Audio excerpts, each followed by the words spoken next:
Virgo, this is for you. Para sa mga Virgo, guys. Okay? Kung ano nasa isip ninyo, pinapag-pray ninyo at minamanifest ninyo. Tingnan natin ang message for you. Virgo. Kung anong nasa isip ninyo. January 21, 2025 sa mga Virgo. Kung ano yung pinagpipray, ang inyong minamanifest at nasa isip ninyo o nasa puso, tingnan natin ang message para sa inyo. Nandito ang next spring. Okay? Sa spring, maaari kung anong nasa isip ninyo is, maaari yan ang sagot. Spring, March, April, May. Ganyang mga buwan. Or November. Okay? Kung naman ang inyong nasa isip. Message for Virgo. Paalala man to o mensahe for you. Virgo, ano man to is, makinig ka kung gusto mo, Virgo. Para to sa lahat ng Virgo. Message ngayon, January 21, 2025. Message mo sa mga Virgo, please. Send my message. Virgo, nai-involve ka sa iyong soulmate. Okay? To ay soul connection, partnership, life partner. Okay? Nai-involve ka or sangkot ka sa iyong soulmate. Ikaw ba ay may karelasyon na sa kasalukuyan at ito ay soul contract. Sabihin, nagkakasundo kayong dalawa, nagkakasundo ang inyong puso, pagkatugma ang inyong gusto at ayaw. At ito ay kahit sa malayo kayo is maaring nararamdaman nyo ang isa't isa. At pakaramdam mo rin is siya na yung iyong taong mahal. Simula nung makilala mo siya. At nito din ang must. Ang ibig sabihin, mayroong nag-hide ng true feelings na tao sa inyo at mayroon din dito parang may mga tinatagong lihim ang isang tao sa inyo na inyong karelasyon. Something lihim. Maging bad or good man to na lihim is basta mayroon siyang hinahide sa inyo something. Okay? Good or bad man to na lihim niya is something na meron siyang itinatago ang inyong karelasyon. Okay, Virgo? Message for you. About ito sa inyong sitwasyon at pag-ibig na rin or career ninyo. Tingnan natin ang mga mahalagang message na gustong ipadala sa inyo ngayong January 21, 2025. Sa mga Virgo, I need message for Virgo. Nabibigyan mo ng napakahalagang message today, January 21, 2025. Okay, speaking of lihim, something is meron dito tinatagong lihim. The moon is here. Ito rin ay reflection, guys, o shadow. Kumbaga, pakinggan yung mabuti ang inyong mga nasa puso at harapin ang takot para sa iyong pag-grow, para maging strong ka sa buhay. Kung ikaw ay takot sa nakaraan mo, takot ka sa mga ginawa mo dati na ikaw ay parang nagkamali ng pagpili, ito man ay career, pag-ibig o sa inyong pamilya is, o sa mga pinagdesisyonan mo ay sa ngayon, 2025, is kailangan mong i-improve ang iyong mga plano. Makinig ka sa iyong sarili. Okay? Harapin mo yung takot at mag-grow pa. Maaring sa iyong mga nakaraan is may napagdesisyonan ka din na mga mali. 7 of Cups ito. Kaya this time, kailangan mong i-clear mo na talaga yung ito ba talaga yung gusto ko? Ito talaga yung gusto ko eh. Okay? Ito yung talagang gusto kong tao. Ito talaga yung gusto kong trabaho. Dito ako masaya. So, kailangan clear sa puso mo. At gumawa ng aksyon. Okay? Kasama na rin ang paghihiling. Virgo, kung ito talaga ang gusto mong mangyari sa buhay mo, maaring mangyari ito next spring. March, April, May. Something. Lalakas ito hanggang November. Is parang pinupush ka ng kapalaran na kailangan mo nang harapin ang takot mo. Kung ano man itong kinakatakot mo sa buhay, ito man ay takot Takot ka sa pag-ibig, takot kang harapin ang iyong nakaraan, o takot kang mag-forward para sa iyong sarili. Ang ilan kasi sa inyo ay takbo ng takbo, alam niyo yun? Sa halip na harapin ang problema is tumatakbo. Halimbawa is, hiwalay na kayo ng isang tao. Gusto kang kausapin because gusto na niya ng closure. Ang ilan sa inyo ay denial. Tapos na is, ayaw niyong mapakinggan ang kanya sasabihin. Okay? So, maaaring next spring, may mga opportunity na magpapahiwatig sa inyo. So, kailangan dito ay buo ng inyong loob at buo ng inyong gusto this time. Sapagkat 2025 na guys, sa mga Virgo. Kung kayo ay hindi nagtagumpay last year o sa mga ilang taon sa buhay ninyo is, this time, maging clear na sana ang inyong desisyon at harapin ang takot at mag-grow sa sarili. Message for Virgo.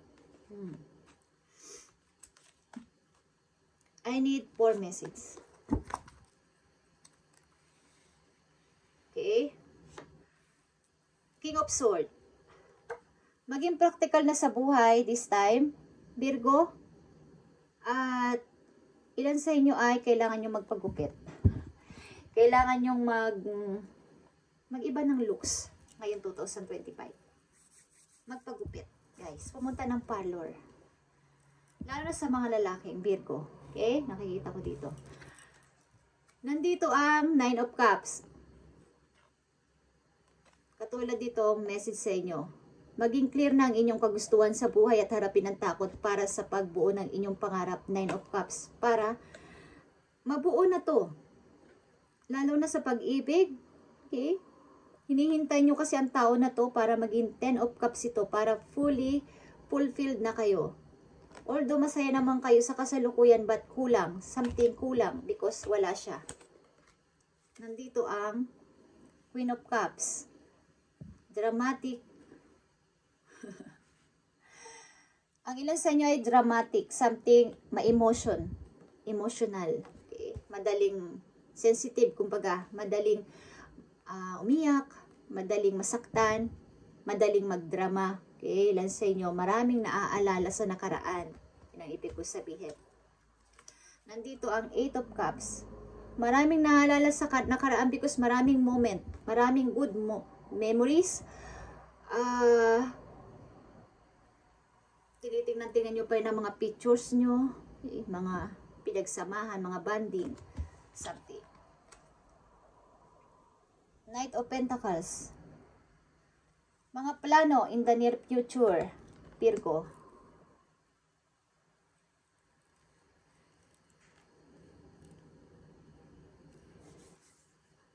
Ang opportunity na to ay mag-i-improve. Kailangan mong i-improve ang iyong plano sa mga susunod na buwan, guys. Sapagkat next spring, maaaring ito ay butterfly, guys. Changes ito. Changes para sa iyong sarili. May mga opportunity na magpapahiwatig sa inyo bago pumasok ang spring. Lalakas ito hanggang November, guys. Mga opportunity na makapagpapabago sa inyong buhay. Virgo,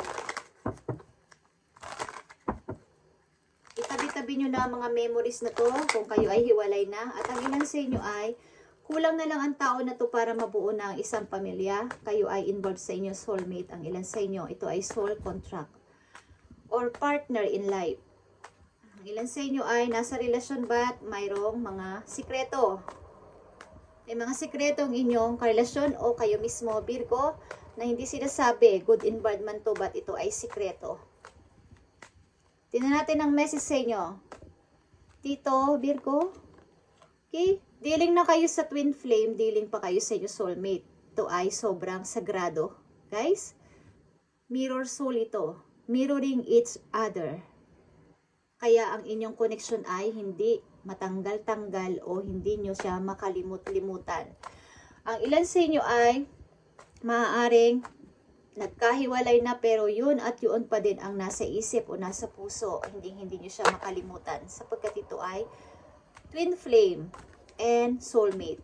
So, anong gagawin nyo dito is Harapin yung inyong takot. Okay? Kung ano man ang sikreto tinatago nyo sa tao na to, o may sikreto man siya sa inyo is, kailangan nyo mag-usap na dalawa. Because ano man ang nangyayari is, nagtatagpo pa rin kayo o pinagtatagpo kayo ng tadhana.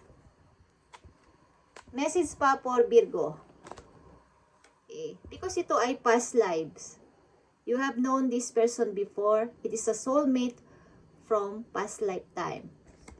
Kung naniniwala kayo sa past life relationship, maaaring ito ay, kumbaga yung nabuhay kayo sa nakaraan ng dalawang soul. Itong dalawang soul na to ay nabuhay sa nakaraan na hindi nagkatuluyan at sa kasalukuyan, kayong dalawa ay nagtagpong muli sa ibang katauhan.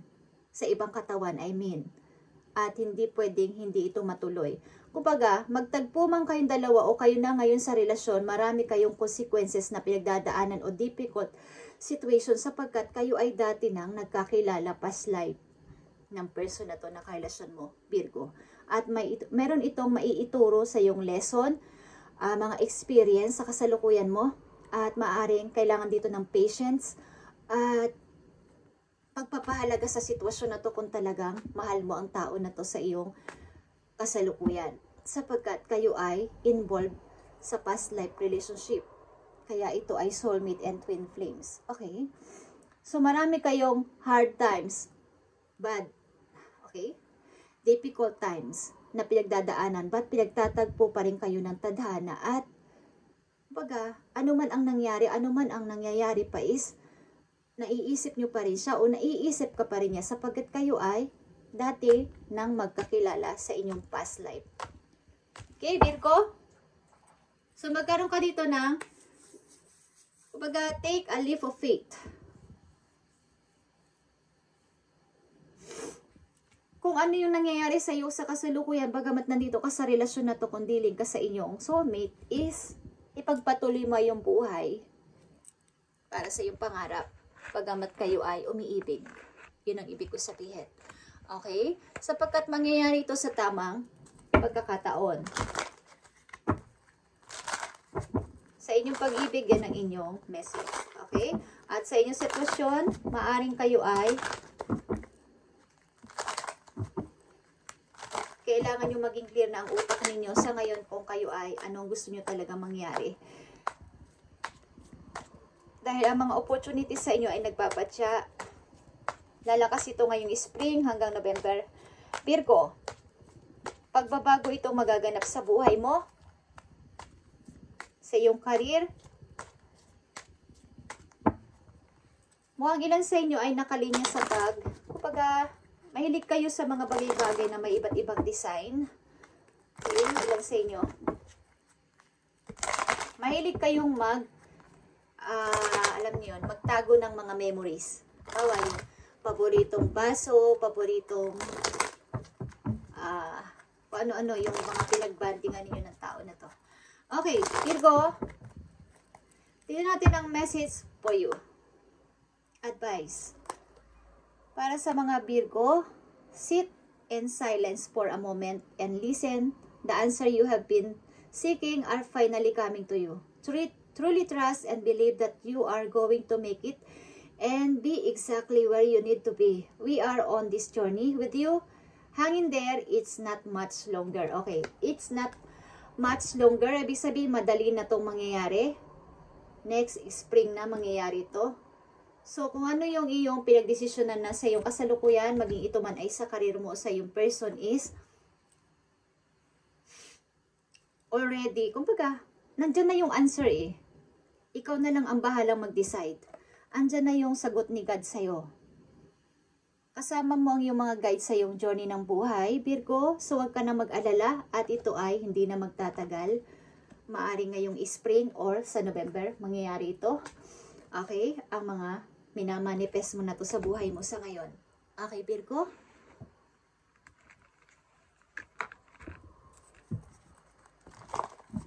Maaring kayo ay kumbaga hindi naman yung dramatic, yung madali kayong mapaluha. O something, pag kayo ay may naaalala, kayo ay naluluha. Ang mga Virgo na nandito sa reading ay mahirap ang iyong sitwasyon, lalo na dito sa pag-ibig na to. Ito ay may mga consequences kayong pagdadaanan sapagkat ito ay soulmate and twin flames galing sa nakaraan. Pinagtagpo ulit kayo sa kasalukuyan at kailangan maybe both of you in your past is nagmahalan ng todo ba't hindi nagkatuluyan. At this time, nangyari na naman to sa inyong katauhan at may mga pagdadaanan kayong mahirap sa relasyon na to. But kailangan dito ng faith na kayo ay pinagtagpo o kayo talaga ang magkakatuluyan sa kasalukuyan. Okay? Kailangan nyo ng pananalig kay God. Kung talagang mahal nyo ang person na to, Virgo. I need 3 messages dito for Virgo. Sa mga paparating na message, paalala man to o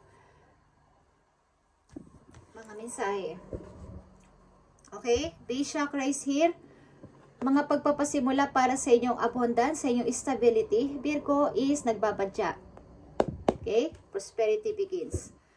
At kailangan mo talaga dito ng rest and rejuvenate. Magulo ang utak ng ilan sa inyo, magulo ang paligid. Magulo ang paligid. Kailangan nyo mag-meditate o mag-prayer. Okay? Mag-pray ng tahimik sa isang lugar o sa isang kwarto, guys, para matanggal ang mga gumugulo sa inyong utak. At nandito ang power. Ito ay strength or ito ay Leo energy. Okay? Maging matatag kayo sa buhay at as half human and as half lion dito is yung pagiging creative ninyo is ilabas ninyo this time. Virgo, okay? Maaari din kayong nai-involve sa Leo. Okay, nandito ang Leo. Nandito ang Capricorn. Nandito ang Scorpio.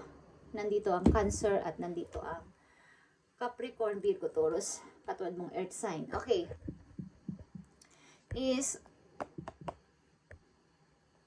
kung nakita nyo tong half human and half lion na to is, pinapakita niya ang kanyang power, yung kanyang inner power.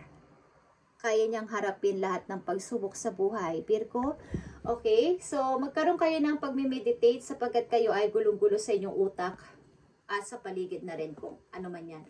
At stability, abundance is begins or prosperity begins para sa inyo is nagbabadya. Lalakas ito ngayong next spring or November. Okay, Virgo, thank you and God bless sa inyo lahat, guys. At pagpalain kayo ni God. At itong about sa inyong pag-ibig na to is ipag-pray nyo to sapagkat ito ay maraming consequences o mahirap na sitwasyon kayong pagdadaanan ng tao na to. But ito ay, kung kayo ay magkakatuluyan sa future o sa kasalukuyan na is, ito ay talagang maganda. Sapagkat kayo ay pinagtagpo muli sa kasalukuyan. Okay, Virgo, thank you and God bless.